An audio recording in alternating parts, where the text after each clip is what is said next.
नमस्कार। हिंदी मेरा अभिमान चैनल पर आप सभी का स्वागत है। मैं डॉक्टर स्मृति उपाध्याय। आज हम कंप्यूटर के अनुप्रयोग विषय के अंतर्गत सॉफ्टवेयर के बारे में जानेंगे। कंप्यूटर में तैयार किए गए प्रोग्राम को चलाने के लिए उपयोगकर्ता यानी कि यूज़र द्वारा निर्देश देने के लिए जिस विधि का प्रयोग किया जाता है वह सॉफ्टवेयर कहलाता है। सॉफ्टवेयर कंप्यूटर और उपयोगकर्ता के बीच सेतु का कार्य करता है। ऑपरेटिंग सिस्टम हार्डवेयर और सॉफ्टवेयर के मध्य संबंध स्थापित करने में सहायता करता है। यह एक प्रकार का कंप्यूटर को नियंत्रित करने वाला प्रोग्राम है। यह हमें फाइलों पर नियंत्रण रखने में सहायता करता है। साथ ही विभिन्न सहायक यंत्रों जैसे प्रिंटर, मॉनिटर आदि की भी जांच करता है। कंप्यूटर हमसे सीधे वार्तालाप नहीं कर सकता है। उसे वार्तालाप करने के लिए किसी प्रकार का साधन चाहिए जो ऑपरेटिंग सिस्टम प्रदान करता है। ऑपरेटिंग सिस्टम स्वयं ही विशेष प्रोग्राम का संग्रह होता है। इनमें प्रमुख हैं कंपाइलर, यह उच्च स्तरीय भाषाओं को यांत्रिक भाषा में परिवर्तित करने का कार्य करता है। दूसरा है डिस्क ऑपरेटिंग सिस्टम, यह पूर्व लिखित प्रोग्राम, डेटा तथा संबद्ध सूचना को द्वितीयक स्मृति में यानी कि सेकेंडरी मेमोरी में से मुख्य मेमोरी में ले जाने और वापस लाने का कार्य संपादित करता है। तीसरा है टेक्स्ट एडिटर, डिस्क अथवा टेप पर पहले से लिखी सूचनाओं को बदलना, उनमें सुधार करना तथा नई सूचनाओं को जोड़ना, पूर्व लिखित सूचना को पूर्णतया हटाना टेक्स्ट एडिटर का कार्य होता है। चौथा है शेड्यूलर, यह सेंट्रल प्रोसेसिंग यूनिट के द्वारा किए जाने वाले कार्यों का क्रम निर्धारित करता है। पांचवा है स्वैपर, केंद्रीय स्मृति में नई सूचनाओं को लिखे जाने के लिए कुछ पूर्व लिखित सूचनाओं को द्वितीयक स्मृति में भेजना आवश्यक होता है। सूचना के लिए स्थान खाली करने के लिए किसी पूर्व लिखित सूचना को वापस लौटाया जाए, यह निर्धारित करने की जिम्मेदारी स्वैपर पर होती है। अब हम बात करेंगे सॉफ्टवेयर के प्रकार। सॉफ्टवेयर के 3 प्रकार होते हैं। पहला है सिस्टम सॉफ्टवेयर, दूसरा है एप्लीकेशन सॉफ्टवेयर, तीसरा है जनरल पर्पस सॉफ्टवेयर। तो पहला है सिस्टम सॉफ्टवेयर, जिसके बारे में हम बात करते हैं। सिस्टम सॉफ्टवेयर ऐसा सॉफ्टवेयर है जो कि कंप्यूटर सिस्टम की प्रोसेसिंग को कंट्रोल करता है। ये सॉफ्टवेयर उपयोगकर्ता को कंप्यूटर सिस्टम पर कार्य करने में सहायक होते हैं। ये सॉफ्टवेयर एप्लीकेशन सॉफ्टवेयर को भी ऑपरेट करता है। इसलिए सिस्टम सॉफ्टवेयर एप्लीकेशन सॉफ्टवेयर का आधार होता है। यह अन्य सभी सॉफ्टवेयर को कंप्यूटर में ऑपरेट करता है। यह कंप्यूटर के सभी भागों जैसे ड्राइव, प्रिंटर, मॉनिटर आदि में सामंजस्य स्थापित करता है। यह अन्य सॉफ्टवेयरों का भी स्वतः निर्माण करता है। अब दूसरा है एप्लीकेशन सॉफ्टवेयर, किसी विशिष्ट कंपनी द्वारा दिए गए निश्चित कार्य या ऐसे अनेक प्रोग्रामों का सेट है जो एक निश्चित कार्य को करता है, एप्लीकेशन सॉफ्टवेयर कहलाता है। जैसे किसी स्कूल या कॉलेज के परीक्षा परिणाम की गणना करके प्रोग्राम रिपोर्ट तैयार करना, विद्यार्थियों की फीस चार्ट तैयार करना आदि एप्लीकेशन सॉफ्टवेयर के अंतर्गत आता है। तीसरा है जनरल पर्पज एप्लीकेशन सॉफ्टवेयर। यह सॉफ्टवेयर ऐसे प्रोग्राम्स का सेट है जिन्हें उपयोगकर्ता अपनी आवश्यकतानुसार अपने उद्देश्य को पूरा करने के लिए उपयोग करता है। जनरल पर्पस एप्लीकेशन सॉफ्टवेयर कहलाता है। जैसे DTP desktop publishing, DBMS database managing system आदि इसी सॉफ्टवेयर के अंतर्गत आते हैं। तो ये तो हुआ सॉफ्टवेयर के हमने 3 प्रकार के बारे में पढ़ा। अब हम बात करेंगे भाषा की। कंप्यूटर की कौन कौन सी भाषाएं हैं उसके बारे में जानते हैं। भाषा संपर्क का एक माध्यम है। एक प्रोग्रामिंग की भाषा में चिन्ह यानी कि सिंबल, कैरेक्टर्स एवं नियमों का उपयोग होता है जो कंप्यूटर से संपर्क करने में सहायता करते हैं। हम जानते हैं कि कंप्यूटर को किसी भी कार्य को संपन्न करने के लिए निर्देशों की आवश्यकता होती है। कंप्यूटर को निर्देश प्रोग्रामिंग भाषा की सहायता से प्रोग्राम तैयार करके दिए जाते हैं। इस प्रकार से वह भाषा जो कंप्यूटर निर्देशों के व्यवहार हेतु उपयोग में लाई जाती है, प्रोग्रामिंग भाषा कहलाती है। कंप्यूटर स्वयं अपनी भाषा रखते हैं और कंप्यूटर के साथ कोई भी वार्तालाप उसकी भाषा में होना चाहिए या उसकी भाषा में अनुवादित होना चाहिए। कोई प्रोग्रामिंग भाषा अनिवार्य रूप से कोड का समुच्चय होती है जिसका उपयोग प्रोग्राम लिखने के लिए किया जाता है, जिसे निर्देशों के समुच्चय के रूप में परिभाषित किया जा सकता है, जिन्हें कंप्यूटर को विशेष कार्य संपन्न करने हेतु दिया जाता है। कंप्यूटर की भाषा 3 प्रकार की होती है। पहली है मशीनी भाषा या निम्न स्तरीय भाषा। दूसरी है असेंबली भाषा यानी कि सिंबॉलिक लैंग्वेज। तीसरी है उच्च स्तरीय भाषा, हाई लेवल लैंग्वेज। तो सबसे पहले मशीनी भाषा के बारे में हम बात करते हैं। सूचनाओं को कंप्यूटर में प्रदर्शित करने की मूल विधि विद्युत संकेत है, जिन्हें बाइनरी प्रदर्शन के नाम से भी जाना जाता है।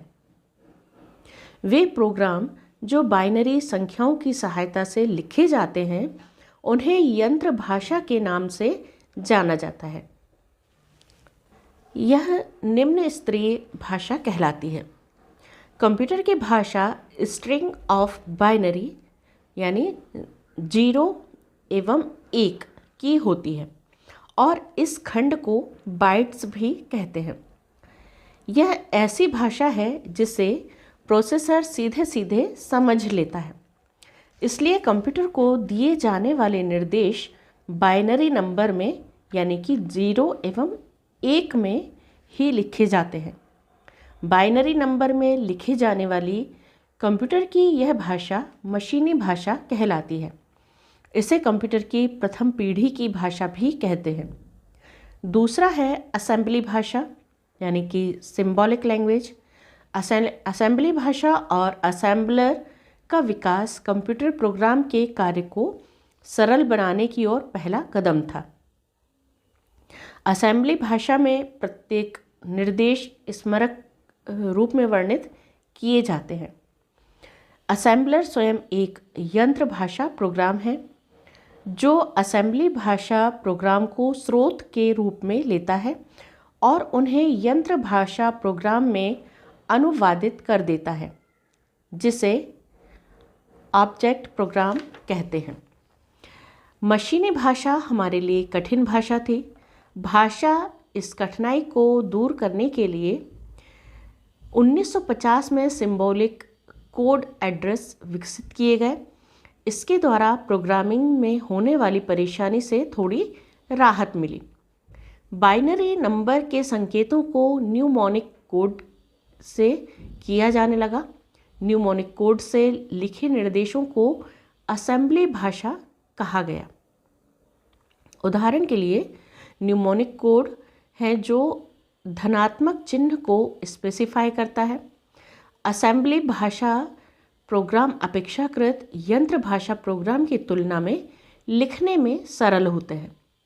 असेंबली भाषा के निर्देशों और स्वयं कंप्यूटर के निर्देशों के मध्य निकट संबंध होने के कारण वे प्रोग्रामर को कंप्यूटर पर कार्य करने हेतु उच्च स्तरीय नियंत्रण प्रदान करते हैं। तीसरा है उच्च स्तरीय भाषा। उच्च स्तरीय भाषा में उपयोगकर्ता यह निर्धारित करता है कि उसे क्या करना है और भाषा की आंतरिक क्रियाएं निर्धारित मेमोरी स्थान को सावधानीपूर्वक ग्रहण करती है। कठिन अनुक्रम को प्रोग्रामर कुछ चुने गए प्रतीकों के माध्यम से निर्धारित कर सकता है और कोड के उस रूप को प्राप्त कर सकता है जो यंत्र कोड में अनुवादित होने में सक्षम हो। कंप्यूटर की वह भाषा जिसके निर्देश अंग्रेजी भाषा में लिखे जाएं और उन्हें अन्य विशेष प्रोग्राम द्वारा मशीनी भाषा में बदलाव यानी कि ट्रांसलेट किया जा सके, हाई लेवल लैंग्वेज कहलाती है, जैसे कोबोल, C++, ओरेकल, जावा, फॉक्स प्रो आदि। अब हम आते हैं डेटा कम्युनिकेशन एवं नेटवर्क पर। सिग्नल डेटा का इलेक्ट्रॉनिक इनकोडिंग है। सिग्नल भेजना किसी उपयुक्त संचार माध्यम से सिग्नल को प्रसारित करना है। सिग्नलों के संसाधन द्वारा प्राप्त डेटा का संचार ट्रांसमिशन है यानी कि संचरण है। समानांतर डेटा संचरण यानी कि पैरेलल डेटा ट्रांसमिशन में प्रत्येक तार सूचना के एक बिट का वहन करता है। श्रृंखलाबद्ध डेटा संचरण में प्रत्येक बिट क्रमिक रूप से एक के बाद एक भेजा जाता है। यह समानांतर संचरण से धीमा है। समकालिक संचरण यानी कि सिंक्रोनस ट्रांसमिशन में कैरेक्टर ग्रुप के रूप में बिट ट्रेन के अंतिम छोर पर और प्रारंभिक छोर के में कंट्रोल कैरेक्टर्स के साथ संचरित होते हैं।